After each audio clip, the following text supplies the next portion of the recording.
আমরা আজকে পড়বো কি টপিকটা নিয়ে, সমাস। তোমাকে যদি বলে সমাস জিনিসটা কি, সমাস শব্দটা যদি আমি আবিধানিক অর্থ যাই, কি যাই, আবিধানিক অর্থ, ঠিক আছে, এর আবিধানিক অর্থ হচ্ছে কি জানো, সংক্ষেপণ। কি বললাম, অর্থ হচ্ছে কি সংক্ষেপণ। সংক্ষেপণ মানে কি, সংক্ষেপ করা, অথবা আরেকটা আছে বহু পদের এক পদীকরণ।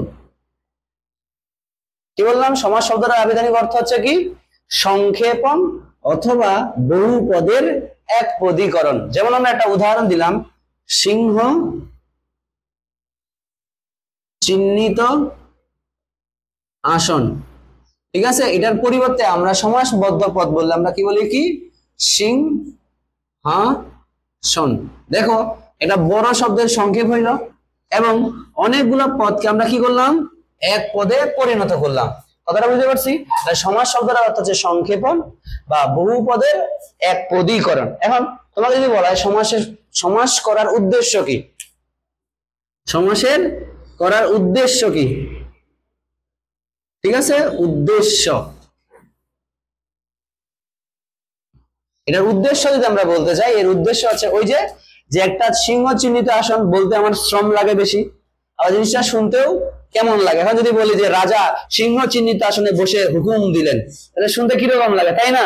তো এইটা যেন শুনতে ভালো লাগে, এখন তাই বলে রাজা সিংহাসনে বসে কি করলেন, হুকুম দিলেন বা সভা করলেন।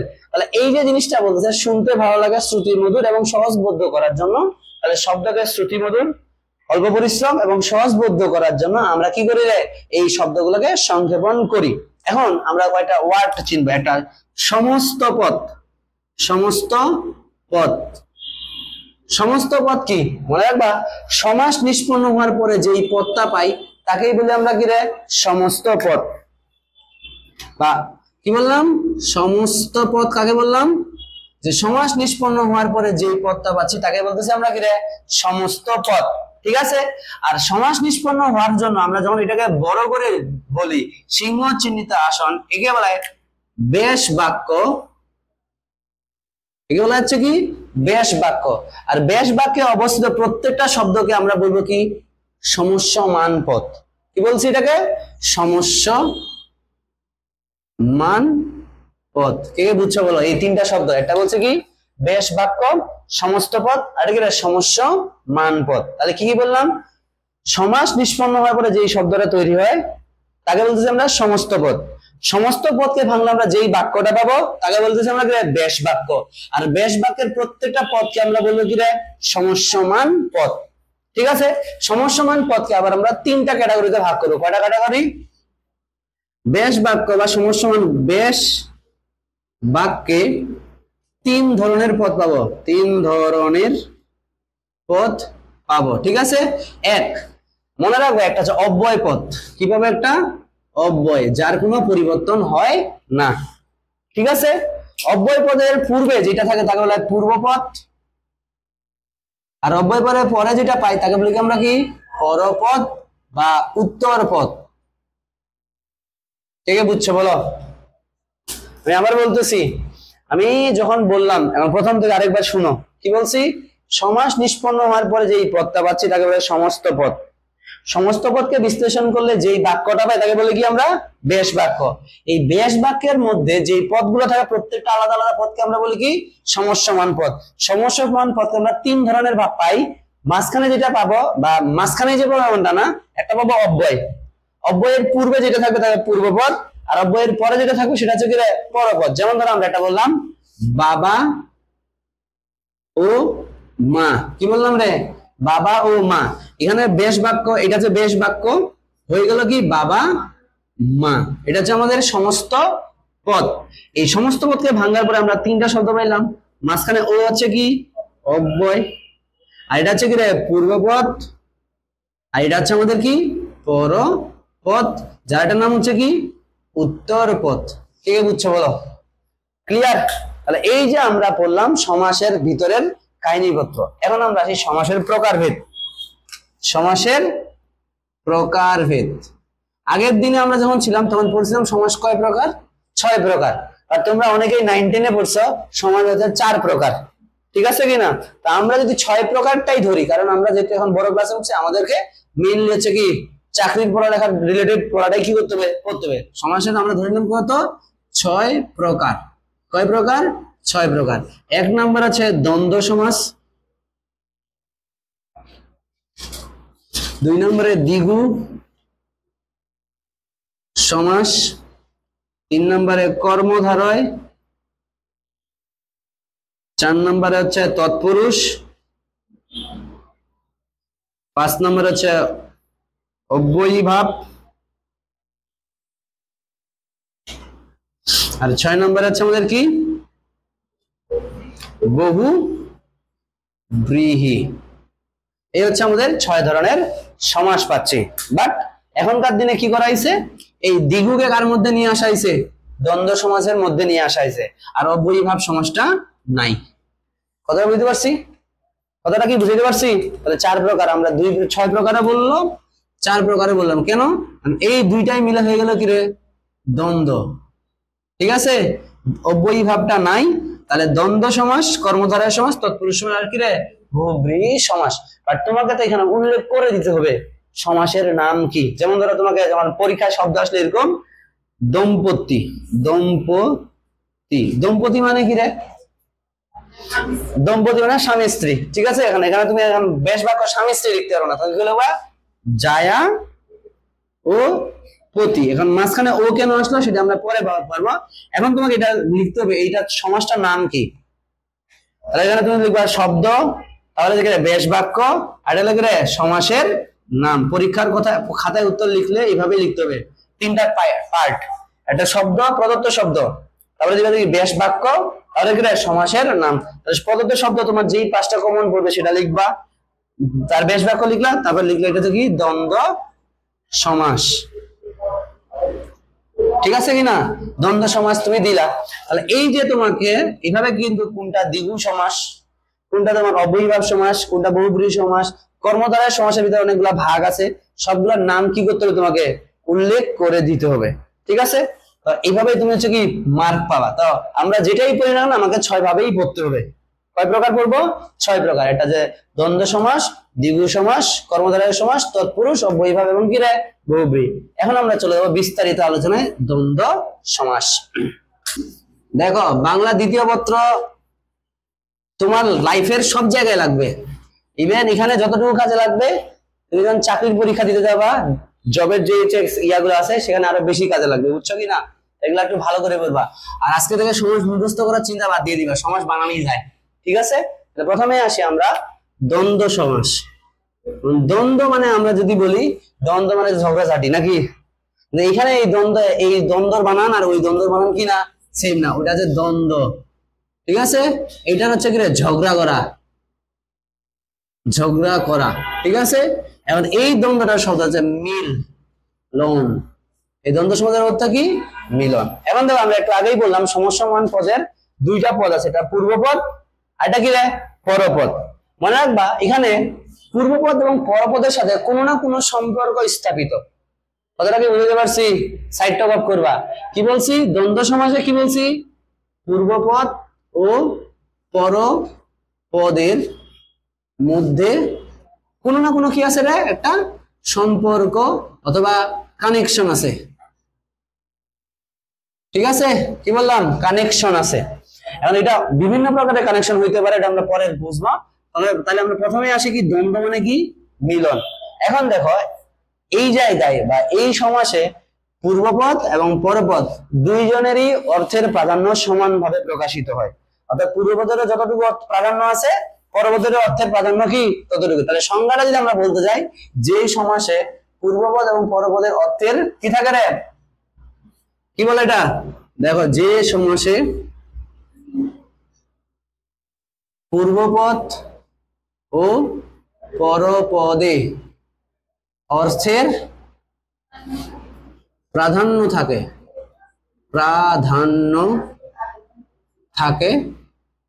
তাকে আমরা কি বলি? তাকে আমরা কি বলি রে? দ্বন্দ্ব সমাস বলে। তাহলে আমরা কি বলবো? দ্বন্দ্ব সমাস বলবো। ঠিক আছে, এই দ্বন্দ্ব সমাসের ক্ষেত্রে আমরা অনেকগুলা প্রকার পাবো। ঠিক আছে, এবার আসি দ্বন্দ্ব সমাসের প্রকারভেদ।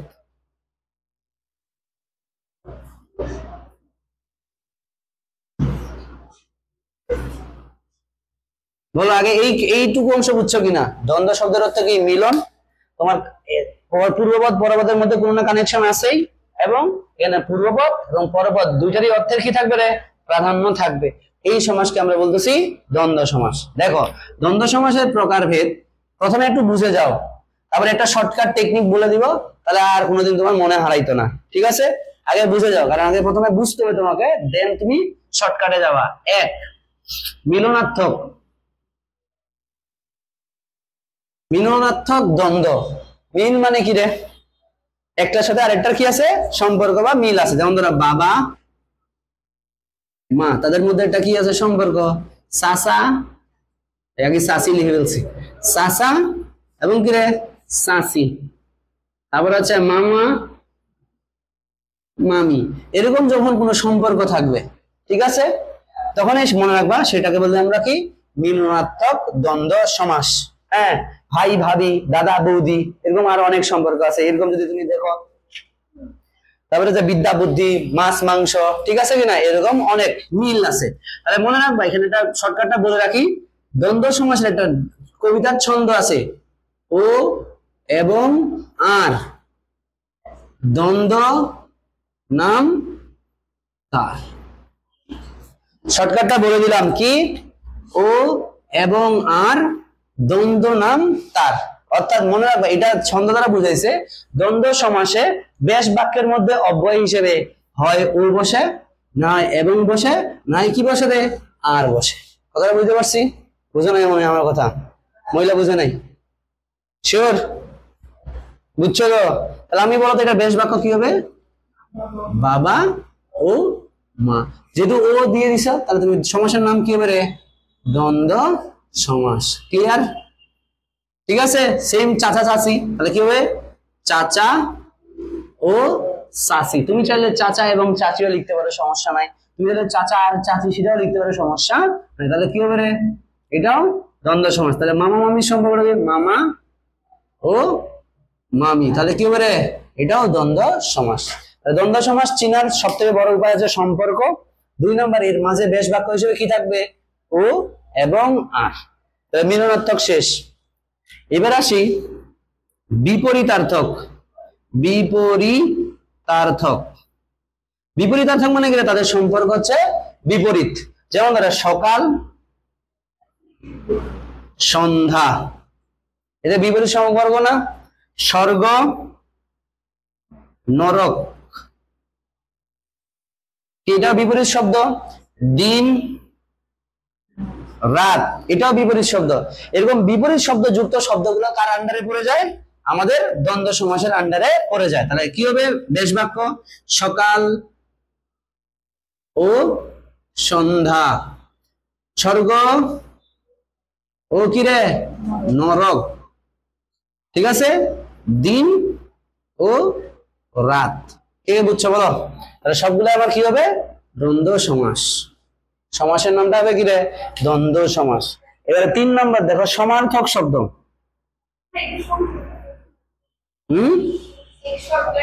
ওই তো ও এবং আর দ্বন্দ্ব নাম তার।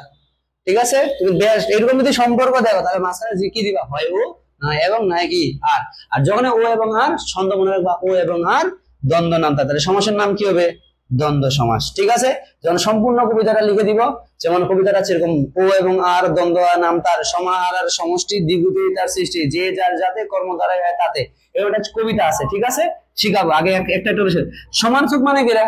দুইটা শব্দেরই অর্থ কি? সমান। যেমন হাট বাজার, হাট বাজার, টাকা পয়সা, টাকা পয়সা, ধন দৌলত। দেখো তো এই শব্দগুলা কি সেম অর্থ না? এখন যদি তুমি পরীক্ষায় গেছো, তুমি হাট আর বাজারের মানে জানো না, তো ওখানে আমার দোষ নাই, ঠিক আছে কিনা?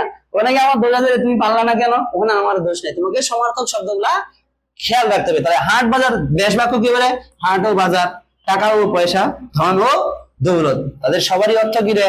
সেম। এই ধরনের বেশ বাক্য, এই ধরনের ইয়াটাকে আমরা বলি কি? সমার্থক দ্বন্দ্ব সমাস। তবে মজার বিষয় হচ্ছে এখানে তোমাকে এখানে সমার্থক দ্বন্দ্ব, বিপরীতার্থক দ্বন্দ্ব, মিলনার্থক দ্বন্দ্ব লেখার দরকার নাই, তুমি জাস্ট খালি কি লিখে দিবা? দ্বন্দ্ব সমাস। তাহলে এটা গেল। এবারে আসি আমরা পরে যেটা আসবো সেটা হচ্ছে কি? সহচর দ্বন্দ্ব সমাস। 4 নম্বরে লেখো সহচর দ্বন্দ্ব সমাস। এখন সহচর দ্বন্দ্ব সমাস বলতে কি? আমরা আমাদের দৈনন্দিন জীবনে অনেক শব্দ ব্যঙ্গ করে আর এটা উত্তর দিয়ে দিই, যেমন চা টা, কাপড় চোপড়। কাপড় শব্দ আছে, চোপড় কি দিয়ে কোনো শব্দ আছে? নাই। বাট আমরা আমাদের অর্থ প্রকাশের জন্য এগুলা কি করি? ব্যবহার করে থাকি। তাহলে এই যে একটার পরিবর্তিত রূপ, যেমন কি বললাম চা টা, চা আছে টা বলে কোনো নাই, কাপড় আছে চোপড় নাই, ঠিক আছে? এরকম শব্দগুলোর ক্ষেত্রে আমরা কি করি? ওটাকে তখন বলা হয় কি? সহচর দ্বন্দ্ব সমাস। তাহলে কি হলো? কাপড় রে, কাপড় চোপড়, এই ধরনের শব্দগুলোকে আমরা কি বলি? সহচর দ্বন্দ্ব। তাহলে কি হবে উত্তর? কাপড় ও চোপড়, ঠিক আছে? চা টা, তাহলে কি হবে? সা এবং টানা ও টা, ঠিক আছে? সবগুলো কি হবে? দ্বন্দ্ব সমাস, ঠিক আছে? এবারে 5 নম্বর লেখো সংখ্যাবাচক দ্বন্দ্ব সমাস। সংখ্যাবাচক, সংখ্যাবাচক মানে কি রে? সংখ্যা থাকবে, যেমন কি রে? 19-20, 19-20, 9-6, ঠিক আছে? 10-11, 11 বানানটা কি রে? 11। 19-20 এর অর্থ কি জানো? সামান্য পার্থক্য। আর 9-6 বলতে কি? খবিস, কথার কোনো মিল নাই। 19-20 যেহেতু সংখ্যা বুঝাইছে, তাহলে আমরা কি বলবো? 19 ও কি রে? 20, 9 ও 6, ঠিক আছে? এবার দেখো অঙ্গবাচক। এবার আসি আমরা কি রে? অঙ্গবাচক। অঙ্গবাচক মানে কি? অঙ্গ রিলেটেড কোন শব্দ আছে, হাত পা, নাক কান, গলা জিহ্বা, এগুলো করে যেটাই থাকুক এটাকে আমরা কি রে? অঙ্গবাচক। কে বুঝতেছো বলো? যেমন কি বললাম? হাত পা, তারপরে হচ্ছে আমাদের কি আছে? চোখ কান বা নাক কান, যেটাই বলো, এটা আমাদের কি হবে? হাত ও পা, চোখ ও হচ্ছে কি রে? কান। এগুলো হচ্ছে আমাদের কি? এগুলো কিসের উদাহরণ? অঙ্গবাচক। তার মানে কি? এই যে তুমি এই মেইন শব্দটা মনে রাখবা, মিল, বিপরীত, সমার্থক, সহচর, সংখ্যাবাচক, অঙ্গবাচক। আরো 2টা আছে আমরা পড়বো, সেটা হচ্ছে বিরোধার্থক। এটা আমি মিটাইতে পারি, এই সেটটা মিটাই ফেললাম। এবার আসো বিরোধার্থক। এটা আগেরটা ছিল বিপরীতার্থক, এবার আমরা কি বলছি? বিরোধ। 7 নম্বর বিরোধার্থক। বিরোধ মানে কি বুঝো তো? বিরোধ মানে দ্বন্দ্ব। এবার ওই দ্বন্দ্বতে চলে গেল, ঠিক আছে? এখন ধরো আমরা বলি না আদায় কাঁচকলাই, কাঁচ কলায়, সাপে নেউলে, সাপে নেউলে, ঠিক আছে? আবার দা কুমড়া, এদের একটা আরেকটার সাথে কি আছে? অহিনুকুল,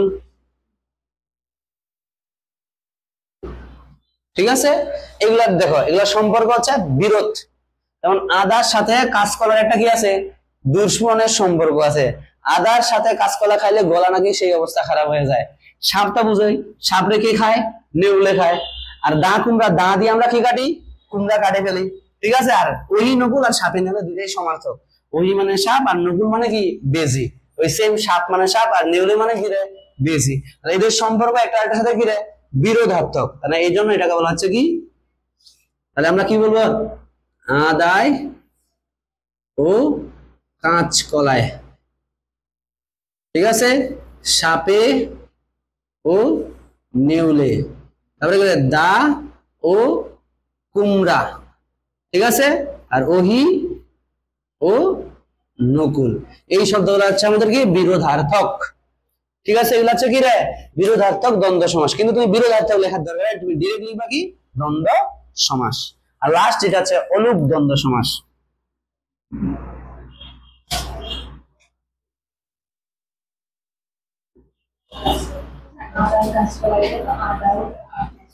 হ্যাঁ সমস্যা নাই, এটা এখানে এখানে উত্তর পাবো অলুক দ্বন্দ্ব সমাস। হ্যাঁ কই 8 প্রকার? সমাস 6 প্রকার। এটা তো দ্বন্দ্ব সমাসের প্রকারভেদ, ঠিক আছে, এটা তো দ্বন্দ্ব সমাসের প্রকারভেদ। এটাকে বলতে আমরা অলুক দ্বন্দ্ব সমাস। অলুক দ্বন্দ্ব সমাস মনে রাখবা, যে সমাসে বিভক্তির লোপ পায় না। অলুক শব্দটা যেখানেই আসবে তুমি অলুক দ্বন্দ্ব পাবা, অলুক তৎপুরুষ পাবা, অলুক কর্মধারয় পাবা, অলুক বহুব্রীহি পাবা। অলুক শব্দটা সব জায়গায় আসবে। পার্থক্য আমরা যখন সবগুলাই পড়ে ফেলবো তখন আমরা অলুক দ্বন্দ্বের সাথে অলুক তৎপুরুষের সমাসের পার্থক্য কি, অলুক দ্বন্দ্বের সাথে অলুক বহুব্রীহির পার্থক্য গুলা শিখবো। তার সাথে মনে রাখবা অলুক শব্দটা মনে রাখবা যেখানে বিভক্তি লোপ পায় না, বিভক্তি লোপ পায় না, সেই সমাসটাকে বলতেছি আমরা কি রে অলুক তৎপুরুষ। যেমন ধরো হাতে নাতে, দেখো এইটা কিন্তু হাতে নাতে আমাদের কিন্তু ওই যে সহজ দ্বন্দ্ব সমাজের পরে হাতে শব্দ আছে, নাতে কি শব্দ আছে নাই। তাহলে হাতে নাতে দেখো এখানে কোন বিভক্তি আছে, সপ্তমী বিভক্তি এ, এখানেও বিভক্তি আছে কি রে, আমি যখন বেশ বাক্য করে তখন তার নাম হবে কি রে হাতে ও নাতে। দেখো এখানে কোনো বিভক্তির কোনো লোপ পায় নাই। আর যেখানে বিভক্তির লোপ পাবে না তাকেই বলা হচ্ছে কি রে অলুক দ্বন্দ্ব সমাস। এখন এটাকে দ্বন্দ্ব বলার কারণ কি, কারণ দুইটা পদেরই কি রে অর্থের প্রাধান্য আছে। ওকে, যেমন ধরো কি আরেকটা উদাহরণ দিই অলুক, আর ঘরে বাইরে, ঘরে বাইরে এরকম একটা উদাহরণ দিই, তাহলে কি হবে ঘরে ও বাইরে। এখানে বিভক্তির কোনো লোপ পায় নাই, এই জন্য এটাকে বলতেছে কি রে অলুক দ্বন্দ্ব সমাস। কে বুঝছো বলো? কারণ তোমরা বিভক্তি সম্পর্কে ধারণা আছে নি, ছোটবেলায় পড়ছো যে বিভক্তি সম্পর্কে ধারণা আছে কিনা বলো? বিভক্তি হচ্ছে একটা শব্দ বা শব্দগুচ্ছ যার নিজস্ব কোনো অর্থ নাই, কিন্তু অর্থের কোনো শব্দের শেষে বসে অর্থের কি করে রে পরিবর্তন ঘটায়, তাকেই বলা হচ্ছে কি বিভক্তি। বিভক্তি কয় প্রকার? বিভক্তি 2 প্রকার। যারা 7 প্রকার বলছে মাথাটা বাড়ি মারো। বিভক্তি কয় প্রকার? 2 প্রকার। একটা যে নাম বিভক্তি, বা যারা একটা নাম শব্দ বিভক্তি, শব্দ বিভক্তি, আর ধাতু বিভক্তি, ঠিক আছে, বা ক্রিয়া বিভক্তি, ক্রিয়া বিভক্তি, ঠিক আছে। এই শব্দ বিভক্তি বা নাম বিভক্তি হচ্ছে কয় প্রকার? 7 প্রকার। প্রথমা, দ্বিতীয়া, তৃতীয়া, চতুর্থী, পঞ্চমী, ষষ্ঠী, আর কি রে সপ্তমী। তাহলে লিখে রাখবা প্রথমা বিভক্তি কাকে বলা হয়? অ বা শূন্য, ও বা সেখানে কি কিছুই বিভক্তি নাই, মানে ওই কোন সাথে যদি কোনো বিভক্তি না থাকে, যেমন আদম,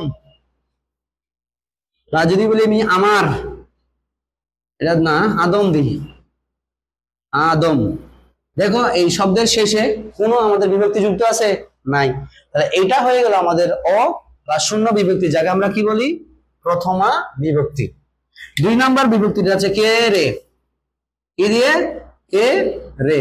যেমন ধরো আমাকে, কি দিলাম আমাকে, এই যে দেখো শেষে কি আছে কে, বা আমারে একটা কলম দাও, ঠিক আছে গেল। ও মহিলা মেনশন না দেখে এখানে বোর্ডে দেখো, মেনশন না দেখে এখানে কনসেন্ট্রেশন দাও, এমনিতেই হবে, যেটা পারবো না সেটা হচ্ছে পরে তুলে নিবা ছবি। তাহলে তৃতীয় বিভক্তি আমরা কি দ্বারা প্রকাশ করি? দ্বারা, দিয়া, কর্তৃক, ঠিক আছে। আর চতুর্থ বিভক্তি হচ্ছে কি কেরে। এবার বলো তো এখানেও কেরে আছে, এখানেও কেরে আছে, দুটার মধ্যে পার্থক্য কোথায়? কখন দ্বিতীয়া, কখন আমরা চতুর্থী বলবো, বুঝতে পারছি? যখন এখানে কোনো স্বার্থ থাকবে, কি থাকবে স্বার্থ, আর এটা হচ্ছে স্বার্থহীন। যেমন ধরো আমাকে কলম দাও, এখানে আমার স্বার্থ আছে, আমি লিখবো, ঠিক আছে। কিন্তু আমি যদি বলি গুরুকে ভক্তি করো, গুরুকে ভক্তি করার পিছনে কোনো স্বার্থ নাই। তাহলে যে গুরুকে কি বললাম রে, গুরুকে ভক্তি করো বা ভিক্ষুককে টাকা দাও। কি বললাম, ভিক্ষুককে টাকা দাও। ভিক্ষুককে তুমি টাকা দিবে, বিনিময়ে ভিক্ষুক কি তোমার জুতা দিবে? দিবে না। তাহলে এই যে বলছে যে যেখানে স্বার্থহীন, তাহলে সেটাকে বলতেছি আমরা কি রে, চতুর্থী। আর স্বার্থ থাকলে সেটাকে আমরা বলবো কি, দ্বিতীয়া। অথবা এটা আরেকটা কথা বলতে পারো, এটা কোনো উদ্দেশ্য আছে, কি আছে, উদ্দেশ্য আছে বা তার একটা কারণ আছে, তখন সেটাকে আমরা বলবো কি রে, দ্বিতীয়া। উদ্দেশ্য কারণ না থাকলে সেটাকে আমরা বলবো কি রে, চতুর্থী। ঠিক আছে। পঞ্চমী, পঞ্চমীতে কি পাওয়া যায়, হতে, থেকে, চে। কারণ এটা আমি কেন পড়াচ্ছি, কারণ আমরা যখন তৎপুরুষ সমাস পড়বো তখন এটা আমাদের খুব খুব খুব বেশি কাজে আসবে। ষষ্ঠী হচ্ছে র অথবা এর, যেমন বাংলাদেশের বড় নদীর নাম পদ্মা, বাংলাদেশের র অথবা কি আছে, এর আছে, এটা কি চতুর্থী। আর সপ্তমী হচ্ছে কি রে, এ অন্তস্থয় তয়গারে তে, এই অন্তস্থয় তয়গারে তে, যেমন ওই যে একটু আগে বললাম হাতে নাতে, এখানে সপ্তমী বিভক্তি আছে, কিন্তু এখানে বিভক্তির কোনো লোপ পায় নাই বলে এটাকে আমরা কি বলতেছি, অলুক দ্বন্দ্ব সমাস। কে বুঝছো বলো? দ্বন্দ্ব সমাস আমাদের শেষ আলোচনা। তুমি বলো ওয়ার্ড দেখে চিনতে পারবা কোনটা দ্বন্দ্ব সমাস? এখন আর মুখস্থ করার দরকার হবে না, মা বাবা, মা ও বাবা দ্বন্দ্ব সমাস, জায়াপতি দম্পতি এটা একটু ব্যতিক্রম। তবে এখন একটা আমরা একদম টোটালি ভিন্ন ধর্মী একটা দ্বন্দ্ব সমাস পড়ব। তাহলে বহুপদী দ্বন্দ্ব সমাস কি বলা হয়, বহুপদী দ্বন্দ্ব সমাস। এখানে তো আমরা দেখো প্রত্যেকটা ওয়ার্ডে কয়টা পূর্বপদ ছিল আর কি পরপদ ছিল, আর মাঝখানে কি ছিল, অব্যয়। আর দেখো আমি, তুমি ও সে, এখানে তো একটা দুইটা কটা পদ আছে, তিনটা। এরকম যদি তিনটা পদ থাকে তাহলে এই ধরনের দ্বন্দ্ব সমাসকে বলা হয় কি রে, বহুপদী দ্বন্দ্ব। এটার পরিবর্তন হয়ে যাবে আমরা, কি রে, আমি তুমি ও সে, আমি তুমি ও সে, এটা হলো আমাদের কি হবে, আমরা। এটা একটা ব্যতিক্রম, লিখে রাখো।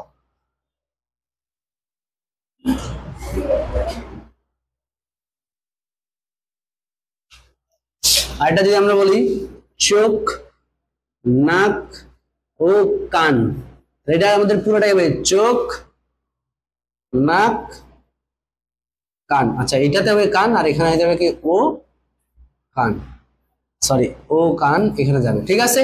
তাহলে দেখো এই যে অনেকগুলা পদ মিলিত হয়ে, এগুলা কোনো চেঞ্জ নাই, তোমার আরো পাঁচটা পদ দিয়ে তুমি পাঁচটা পদে লিখে দিবা, জাস্ট একটাই ব্যতিক্রম, আমি তুমি ও সে হইলে আমরা ওখানে আমি তুমি ও সে না লিখে কি লিখবো রে, আমরা। আমি তুমি ও সে, এই সবাই মিলে আমরা কি হয়ে গেলাম রে, আমরা। এই যে এটা বেশি পরীক্ষায় আসে, সো এটা একটু বেশি করে মাথায় রাখবা।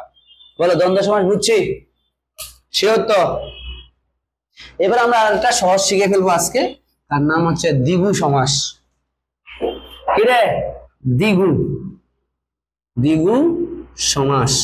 এখন মনে রাখবা দ্বিগু মানে হচ্ছে সংখ্যা, দ্বিগুর সাথে কি রিলেটেড, সংখ্যা। তবে এখানে আমরা সংখ্যা খালি বললে না, জিনিস দুইটা আছে, একটা সমাহার আর এটা কি রে, সমষ্টি। এই জিনিসটা সমাহার মানে কি রে, যোগফল প্রকাশ করে, যেমন চৌরাস্তা, কি রে, যোগফল প্রকাশ করে। চৌরাস্তা মানে কি রে, চারটা রাস্তা যেই জায়গায় কি হয়েছে, মিলিত হয়েছে। ধরো এদিক দিয়ে একটা রাস্তা, এদিক দিয়ে একটা রাস্তা, এদিক দিয়ে একটা রাস্তা, এদিক দিয়ে একটা রাস্তা, এই জায়গায় কি হয়েছে, মিলিত হয়েছে, এটাকে বলতেছি আমরা কি, চৌরাস্তা। ঠিক আছে। তাহলে এটার ব্যাস বাক্য হবে কি, মনে রাখবা সমাহার আর কি বেশ হবো, সমষ্টি। তাহলে কি বলা, চার রাস্তার সমাহার অথবা চার রাস্তার সমষ্টিকে বলা হচ্ছে কি রে, চৌরাস্তা। তাহলে তোমাদের এরকম এয়া থাকে চৌ রাস্তা, কি বলবা, চার রাস্তার সমাহার। এখন তো তোমাকে বলো শতাব্দী, আবার নায়িকা শতাব্দীর কথা মনে করো না, ছিল না নায়িকা শতাব্দী রে, কেউ ছিল না, কেউ ছিল না। আরে প্রসেনজিতের নায়িকা ছিল যে সব সময়, গুরু দক্ষিণা মামিটা দেখছো নি কেউ?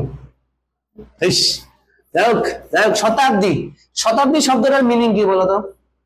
শতাব্দী শব্দটার মিনিং আছে শত অব্দ, অব্দ মানে কি বছর, অব্দ মানে কি বছর, শত মানে কি 100।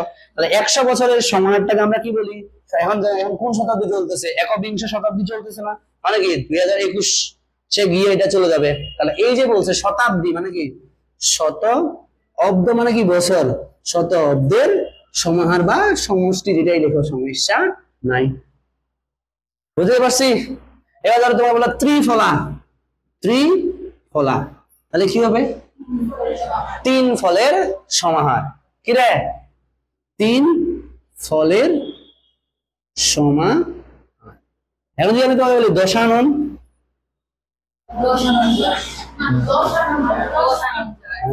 দশ মাথা যায়, এটা কি সমার এই কি হবে? দ্বিগু সমাস হবে? এটা বহুব্রীহি। দশানন মানে কি না, 10 মাথার সমাহার। ঠিক আছে, এখানে একটা ব্যতিক্রম। ঠিক আছে, কেন এটাকে 10 মাথার সমাহার বলতেছি না?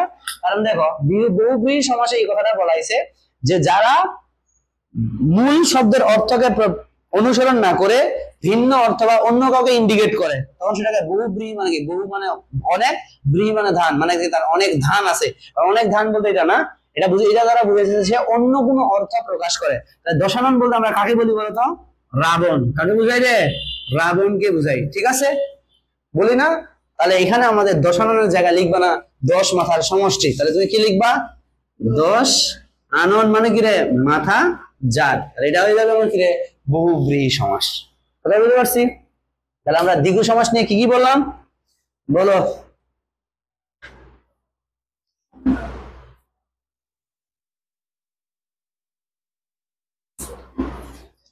তাহলে আমরা দ্বিগু সমাসটা আর একটু ক্লিয়ার করে নেই। কি বললাম? যখন কোন সংখ্যার কি রে মিলন বা হচ্ছে কি সমাহার বা সমষ্টি বোঝায়, সেই সমাসটাকে আমরা কি বলতেছি? দ্বিগু সমাস। আর দ্বিগু সমাসে সবসময় পরপদের অর্থের বৈশিষ্ট্য কি? পরপদের পূর্ব পদের অর্থের প্রাধান্য পায়। কোন পদের?